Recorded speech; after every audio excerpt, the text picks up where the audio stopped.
Peace, my family. How y'all doing today? I hope you guys are doing good. I just want to send you guys that good healing energy your way. And I hope you guys are out there keeping your mind right. I came on here today to share another question and answer from Dr. Malachi York's book called Is There Eternal Life After Death? And this question is, what is the Ankh question? And this is Dr. Malachi York's answer. The oldest ornament sign used by the Tamarite Egyptians is the Ankh, to which we assigned the value of the Ankh, or the Ankh meaning everlasting life, or key to eternal life. The Egyptians, the Ankh was the symbol of the cross, and it is the sacred key that will open the doors of the eternal life in the next world, which you will go to after this physical life, where God, the Most High God, and the angelic beings become your family. The Ankh is also a symbol of the human body, which the Egyptians knew to be intimately connected with generations and with the maintenance of life. The meaning of the word Ankh is life, living, in fact, everlasting life, and the life which cannot die. It's the best way to say it. And again, it's the key to the higher world or another world.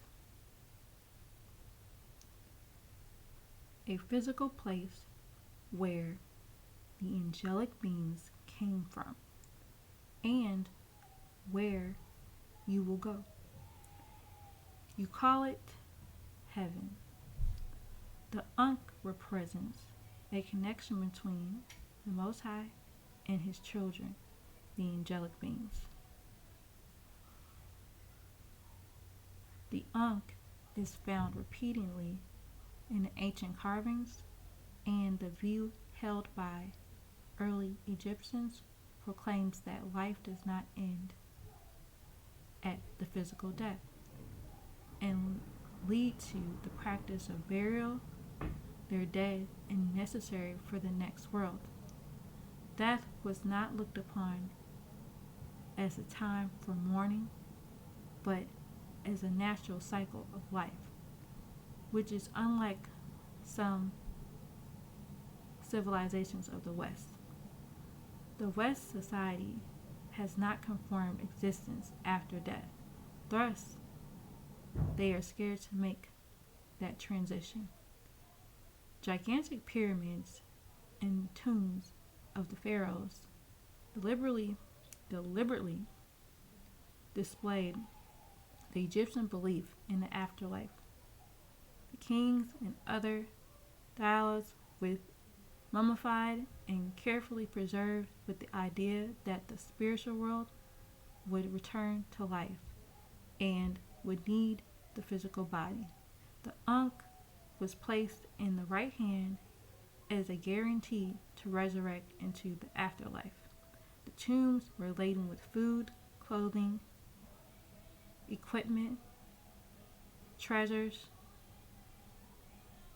The life of the deceased was told through colorful carvings on the walls, and the Ankh has been widely misunderstood as a symbol of life in this world, and poorly understood as the key to the next world, or spookism, a place not proven.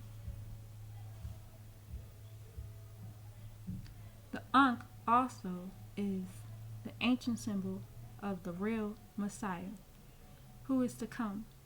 As previously mentioned, the Ankh is the key to eternal life, and that is what Jesus of 2,000 years ago was offering. Yahshua and Mishka was offering. The Ankh is an ancient symbol worn by many today, in which the loop of the Ankh symbolizes the head of Yahshua, Jesus Christ, and the bottom symbolizes the body.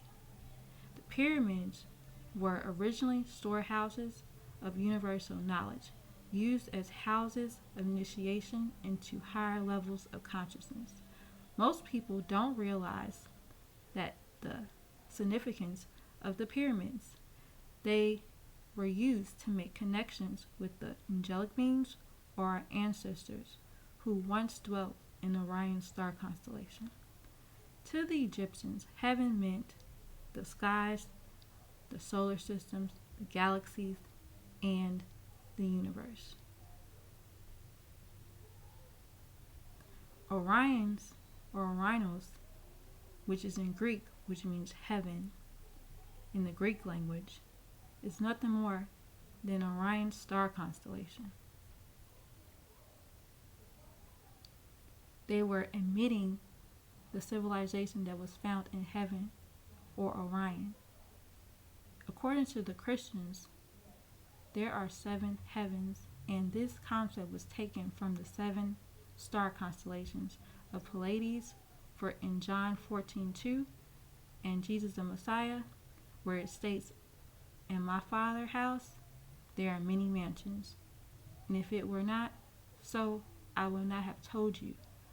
I go to prepare a place for you." The Muslims also practice and quotes this passage as well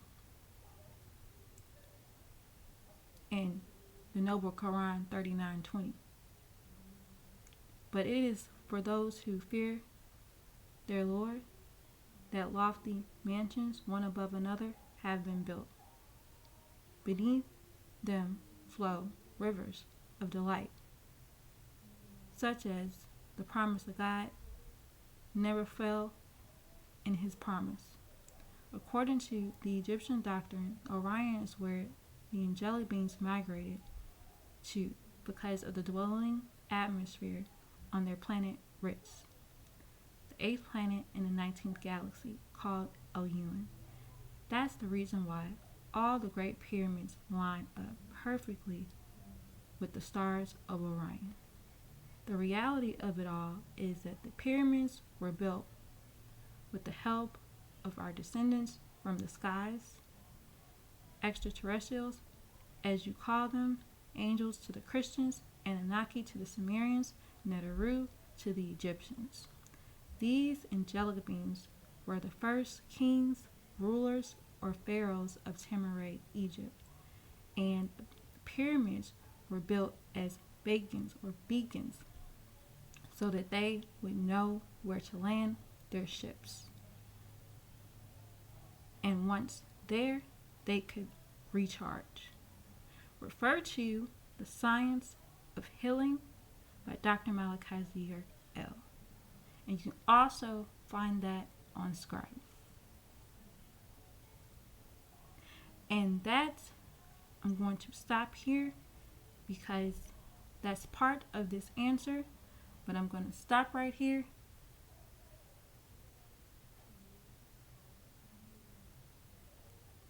At this moment, and let y'all know it's all love, family, and peace.